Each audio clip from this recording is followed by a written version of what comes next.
जगन्नाथ स्वामी नयन पथागमी भवतु मे। আসন্ন 29শে জুন মহাপ্রভু জগন্নাথ দেবের পরম পবিত্র স্নান যাত্রা।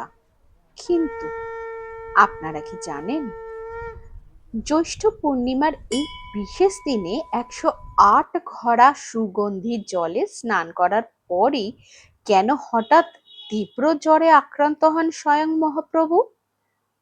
কেন এরপর দীর্ঘ 15 দিন ধরে রাজবৈদ্যের নিভৃত চিকিৎসায় থাকেন তিনি, আর ভক্তরা পান না তার দর্শন? আর কেনই বা বছরের এই একটা মাত্র দিনেই জগন্নাথ দেবকে সাজানো হয় গণেশের মতো অলৌকিক হাতি বেশে?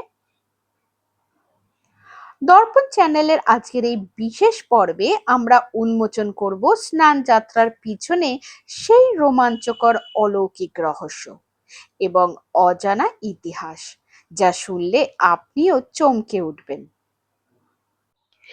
ভিডিওটি একদম শেষ পর্যন্ত দেখুন, কারণ শেষের রহস্যটি বহু মানুষই জানেন না। শাস্ত্র মতে এই জ্যৈষ্ঠ পূর্ণিমা তিথিটি কোনো সাধারণ দিন নয়, এটি হলো স্বয়ং জগন্নাথ দেবের আবির্ভাব তিথি বা জন্মদিন। স্কন্দ পুরাণ অনুযায়ী মহারাজ ইন্দ্রদুম্ন যখন পুরীতে প্রথম কাঠের বিগ্রহ প্রতিষ্ঠা করেন, তখন থেকেই শুরু হয়েছিল এই পবিত্র স্নান যাত্রার উৎসব। এই বিশেষ দিনে গর্ভগৃহ থেকে ভাই বলরাম এবং বোন সুভদ্রাকে সঙ্গে নিয়ে মহাপ্রভু স্বয়ং নেমে আসেন স্নান বেদিতে। মন্দিরের উত্তর দিকে থাকা রহস্যময় সোনা কুয়ো থেকে জল আনা হয় 108 ঘড়া, পরম পবিত্র এবং সুগন্ধি জল। জানেন কি, এই 108 ঘড়া জল কিন্তু দেবদেবীদের মধ্যে সমবন্টন করা হয় না। হ্যাঁ, শাস্ত্রীয় মন্ত্র উচ্চারণের মাধ্যমে স্বয়ং জগন্নাথ দেবকে স্নান করানো হয় 35 ঘড়া জল দিয়ে। অগ্রজ বলরামজিকে স্নান করানো হয় 33 ঘড়া জল দিয়ে এবং দেবী সুভদ্রার জন্য বরাদ্দ থাকে 22 ঘড়া জল, এবং সুদূর সুদর্শন চক্রকে স্নান করানো হয় 18 ঘড়া জল দিয়ে। তবে আসল অলৌকিক চমকটা কিন্তু অপেক্ষা করে ঠিক বিকেলের দিকে।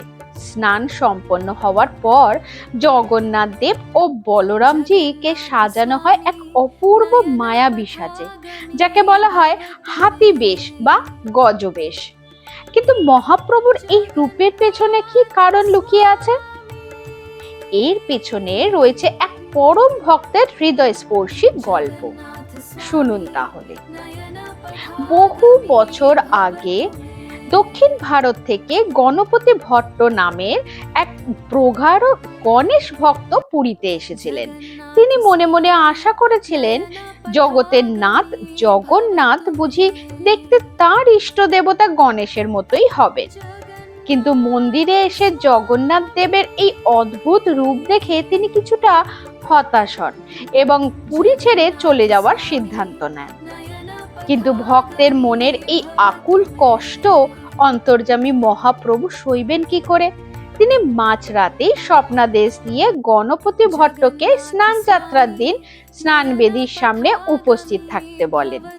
বিকেলে যখন গণপতি ভট্ট স্নান বেদির দিকে তাকালেন, তিনি যা দেখলেন তা অবিশ্বাস্য। তিনি দেখলেন স্বয়ং জগন্নাথ দেব এবং বলরামজি হাতি বা গণেশের রূপ ধারণ করে তাকে দর্শন দিচ্ছেন। ভক্তের সেই অটল বিশ্বাসকে মর্যাদা দিতেই আজ শত শত বছর ধরে স্নান যাত্রার দিন মহাপ্রভুকে এই অনন্য গজবেশে সাজানো হয়। এবার আসা যাক সেই সব থেকে বড় রহস্যে।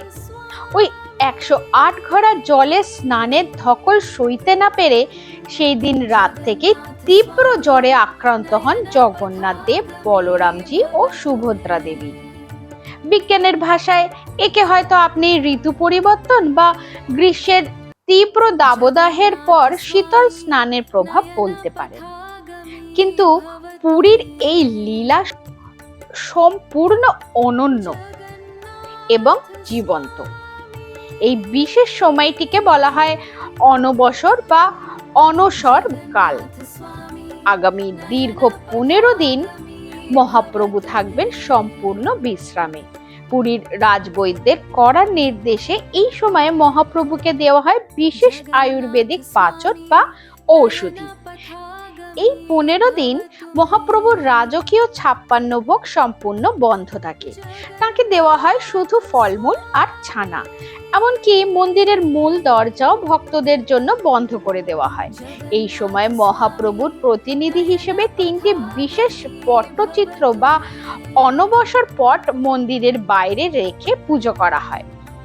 15 দিন এই নিভৃত ঘরোয়া চিকিৎসার পর রথযাত্রার ঠিক আগে মহাপ্রভু আবার সম্পূর্ণ সুস্থ হয়ে ওঠেন এবং আমাদের দর্শন দেন এক অপূর্ব নবযৌবন রূপে। ঈশ্বরের এই অপূর্ব মানবিক লীলাই জগন্নাথ সংস্কৃতিকে পৃথিবীর বুকে শ্রেষ্ঠ ও অনন্য করে তুলেছে। আপনিও কি এবার এই পবিত্র স্নানযাত্রা বা রথযাত্রার সাক্ষী হতে পুরীধামে যাচ্ছেন? কমেন্ট করে অবশ্যই আমাদের জানান। ভিডিওটি ভালো লাগলে এখনই একটি লাইক করুন আর আপনার প্রিয়জনদের সাথে শেয়ার করে এই অলৌকিক তথ্যগুলি সবাইকে জানার সুযোগ করে দিন। আর এই রকম সুন্দর সুন্দর ঐতিহাসিক, পৌরাণিক ও সাংস্কৃতিক রহস্য জানতে আমাদের দর্পণ চ্যানেলটিকে সাবস্ক্রাইব করতে একদম ভুলবেন না। ভালো থাকুন, সুস্থ থাকুন। জয় জগন্নাথ।